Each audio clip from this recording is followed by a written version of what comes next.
Halo semua, kembali lagi di Science Class. Jadi hari ini kita akan melanjutkan latihan soal yang kemarin. Nah, kemarin kita sudah membahas 16 soal biologi.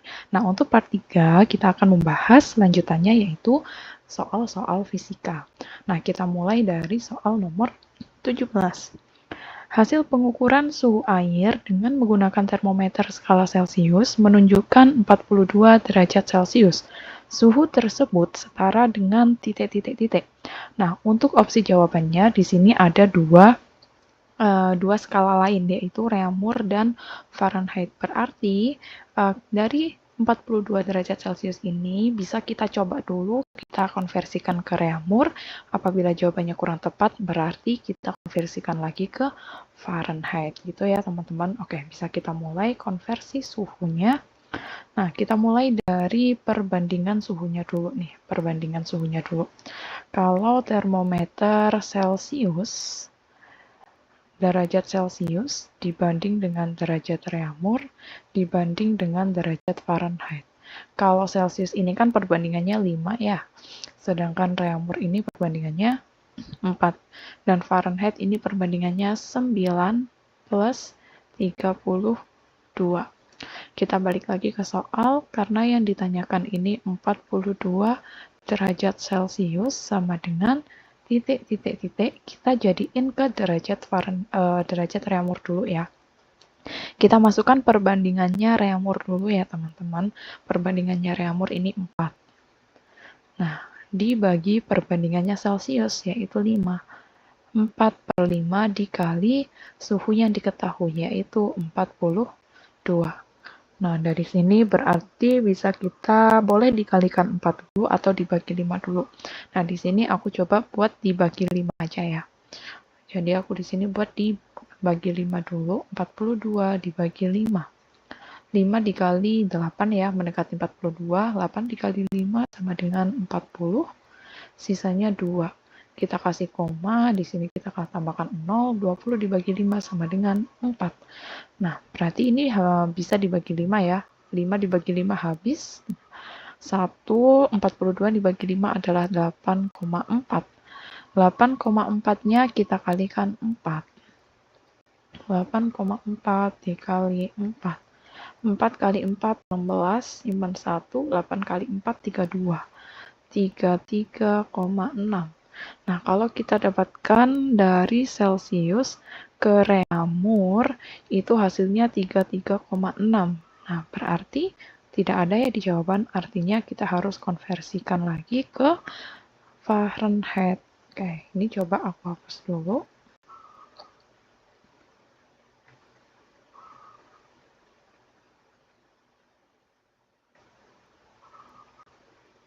Nah, ini kita hapus dulu.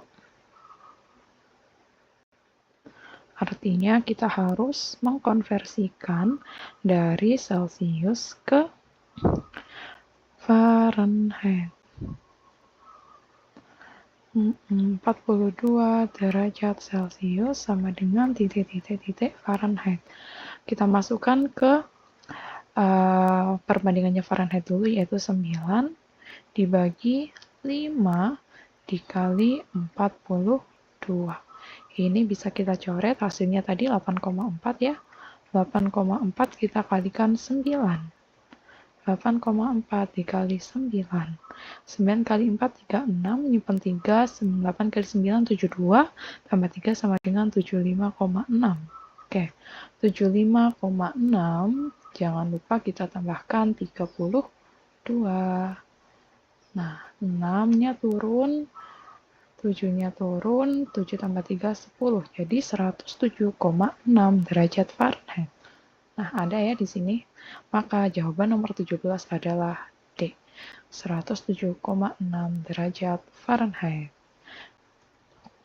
Kita lanjut ke soal nomor 18. Ketika es sedang mencair, skala termometer X menunjukkan angka 20. Sementara itu, ketika mendidih, skala termometer X menunjukkan angka 140 derajat X. Jika termometer X menunjukkan angka 80 X, termometer reamur akan menunjukkan angka titik-titik-titik. Nah, jenis soal seperti ini diketahui skala termometer yang tidak diketahui ya. Jadi di sini dituliskan bahwasanya skala termometernya adalah derajat X. Nah, cara menjawab soal seperti ini kita bisa pakai ini dulu, kita bisa gambarkan dulu untuk suhunya. Yang satu untuk derajat X, nah yang satu lagi buat derajat reamur.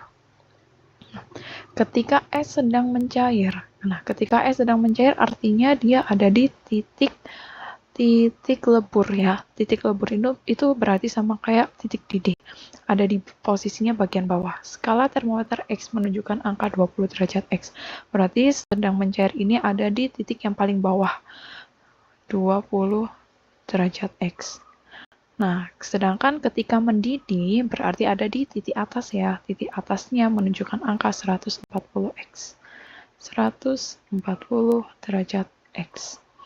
Nah, lalu karena perbandingannya adalah termometer reamur, bisa kita tuliskan kalau di titik bawah dari termometer reamur itu sama dengan 0. Dan titik atas termometer reamur itu adalah 80. Nah, jadi teman-teman harus hafal ya. Nah, setelah itu kita balik lagi ke soal, jika termometer X menunjukkan angka 80. Nah, kita bikin permisalan aja nih. Misalkan 80 derajat X itu di sini, berarti kira-kira setara dengan titik-titik derajat reamur. Nah, kurang lebih model soalnya kayak gini ya, teman-teman. Kalau sudah, untuk mengetahui berapa derajat reamur, kita bisa pakai rumus ini nih. Titik atas atau ini, suhu yang diketahui dikurangi titik bawah. Berarti di sini bisa aku tuliskan derajat X dikurangi titik bawah derajat X ya, dibagi titik atas derajat X dikurangi titik bawah. Berarti titik atas derajat X dikurangi titik bawah derajat X. Nah, ini sebanding juga dengan termometer reamur. Berarti derajat reamur dikurangi titik bawah reamur dikurangi titik bawah derajat reamur dibagi, nah ini, titik atas dikurangi titik bawah. Titik atas derajat reamur dikurangi titik bawah derajat reamur. Nah, sampai sini bisa dipahami ya. Tinggal kita masukkan aja angka-angkanya. Derajat X yang diketahui 80. Titik bawahnya 20. Lalu titik atasnya 140. Titik bawahnya 20. Sama dengan derajat R ini yang kita cari. Lalu titik bawahnya 0 ya.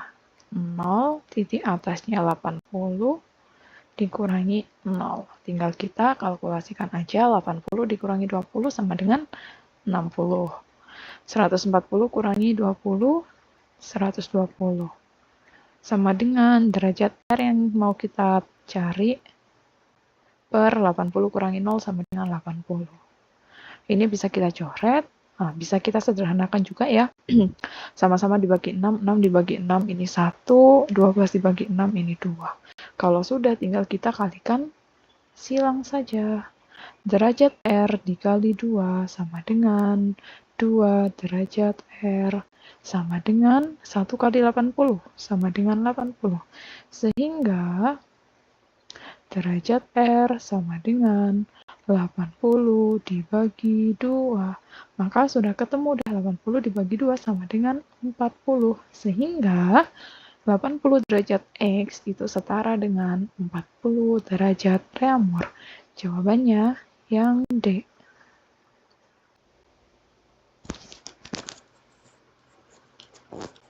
Banyak kalori yang diperlukan untuk memanaskan air 2 kg air dari suhu 10 derajat Celcius sampai mendidih jika kalori jenis air 4.200 Joule per kilogram derajat Celcius adalah titik-titik-titik.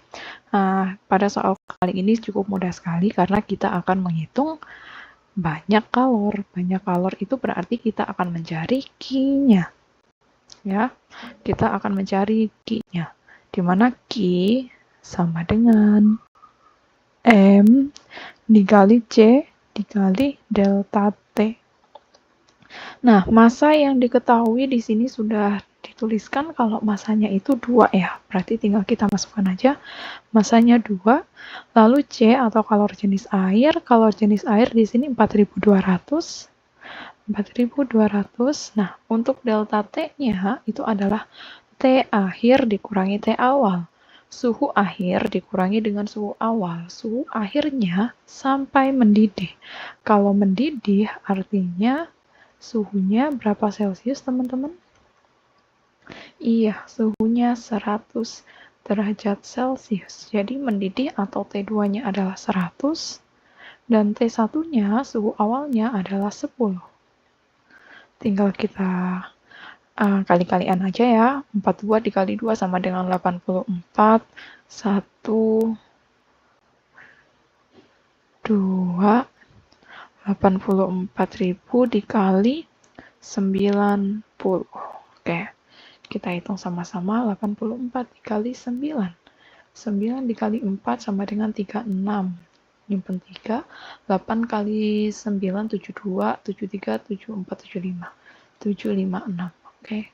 756 tinggal kita tambahin nolnya 3. 1, 2, 3.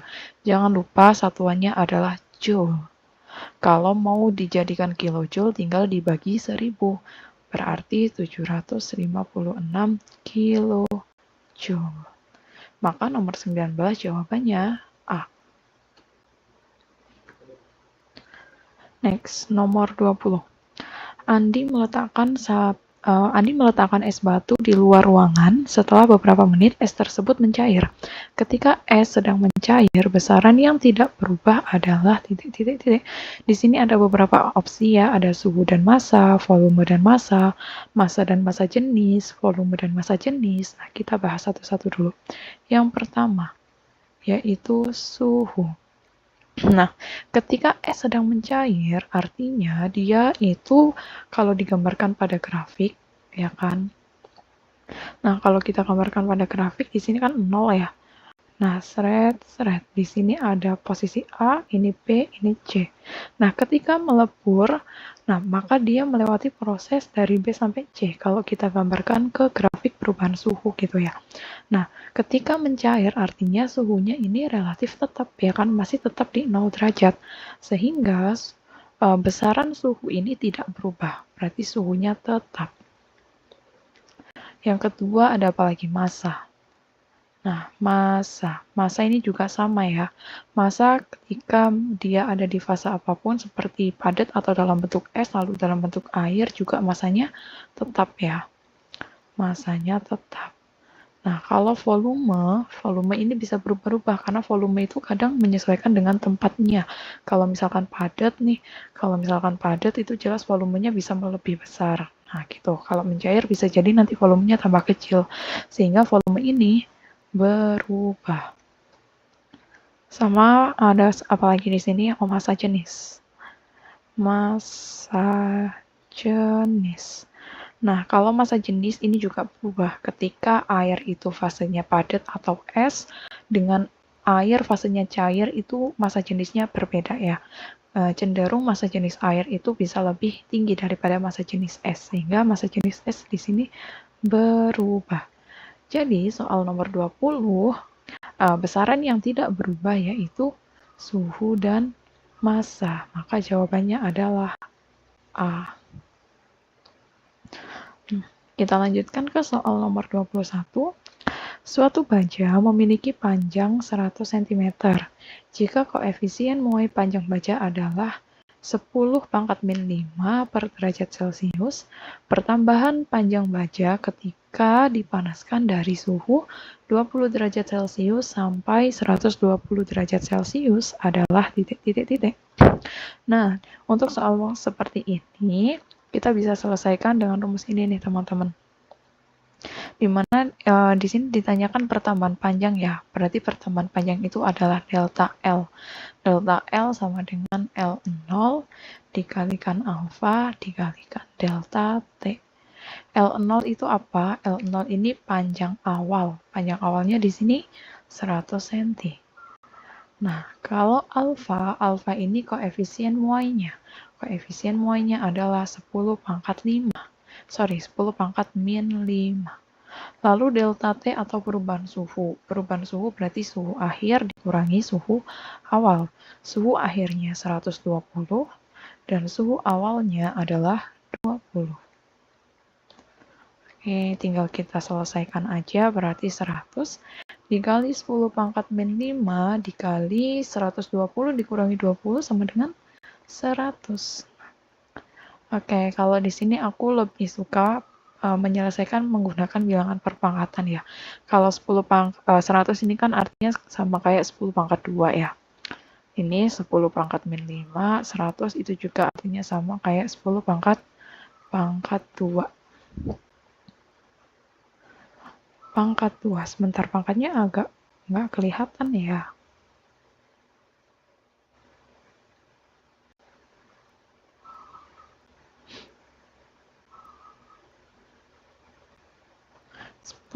Pangkat 2. Nah, untuk menyelesaikan bilangan perpangkat ini, karena bilangan pokoknya sudah sama ya, 10-10. Nah, kalau perkalian, tinggal kita jumlahkan saja pangkatnya.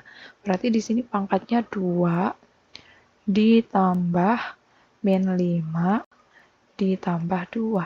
2 tambah 2 sama dengan 4 ya. 4 tambah min 5 berarti sama dengan min 1. Artinya 10 pangkat min 1 cm. 10 pangkat min 1 ini artinya sama dengan 1 per 10 atau 0,1 cm. Berarti jawaban yang tepat adalah A. Nah, lanjut ke soal nomor 22. Batang logam akan bertambah panjang 0,4 mm jika mengalami kenaikan suhu 20 derajat Celcius. Agar pertambahan panjang logam tersebut menjadi 1 mm, suhu logam harus mengalami kenaikan sebesar titik-titik-titik. Soal nomor 22 ini berarti ada perbandingan ya. Perbandingan yang pertama ketika panjangnya 0,4 mengalami kenaikan suhu 20 derajat Celcius. Nah, supaya pertambahan panjangnya jadi 1, maka suhu logam tersebut harus mengalami kenaikan sebesar berapa? Kita bisa lihat dari rumusnya dulu nih. Pertambahan panjang tadi kan delta L ya. Delta L sama dengan L0 dikali alfa dikali delta T. Nah, karena di soal ini hanya diketahui pertambahan panjang dan kenaikan suhunya saja, berarti dari rumus ini bisa kita simpulkan kalau delta L itu sebanding dengan kenaikan suhu. Nah, dari sini baru udah bisa kita bikin persamaannya. Jadi, anggap saja di sini diketahui delta L1 itu 0,4 ya, 0,4 mm, dan delta T1-nya 20 derajat Celcius. Lalu diketahui delta L2, pertambahan panjangnya yang diminta 1 mm, maka delta T2 ini sama dengan berapa? Nah, berarti bisa kita pakai dah yang ini. Kalau delta L itu sebanding dengan delta T. Berarti bisa kita tuliskan di sini delta L1 dibagi delta L2 per delta L2 sama dengan delta T1 per delta T2. Nah, jadi bisa kita ubah ke bentuk persamaan kayak gini, perbandingan seperti ini. Perbandingannya setara. Delta L1-nya 0,4, delta L2-nya 1, delta T1-nya 20, delta T2-nya kita cari. Nah, gampang deh, kita tinggal ini aja ya, kaliin silang. Berarti 0,4 delta T2 sama dengan 20. Maka delta T2 sama dengan 20 dibagi 0,4. Atau ini bisa aja kita tulis 200 dibagi 4 ya. 200 dibagi 4 itu sama dengan 50. Nah, di sini aku memperoleh nilai 200 tuh soalnya aku kali 10 ya. Ini aku kali 10, ini juga aku kali 10. Biar nanti lebih mudah aja membaginya. 20 kali 10 sama dengan 200, 0,4 kali 10 sama dengan 4. Jadi ketemu deh.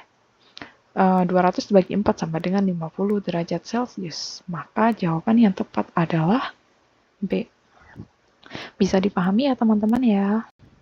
Kita lanjut ke soal terakhir, yaitu nomor 23. Berdasarkan sifat termometri raksa dan alkohol, sebuah termometer dapat dirancang untuk menangkap perubahan suhu dengan memperhatikan perubahan titik-titik. Nah, termometer raksa ini kan ada zat cairnya ya di dalam termometer ini ya. Jadi ketika dipanaskan nanti zat cairnya itu bisa memuai. Artinya di sini apa yang memuai? Yang memuai yaitu volumenya. Ketika terkena panas, maka volumenya cenderung memuai sehingga bisa menunjukkan suhu yang tepat. Maka nomor 23 jawabannya adalah A. Nah, untuk soal fisika, kita bisa lanjut lagi di part berikutnya, part terakhir ya. Nah, jangan lupa ditonton untuk part 1, 2, 3-nya. Sampai jumpa lagi di video-video berikutnya. Terima kasih, sampai jumpa.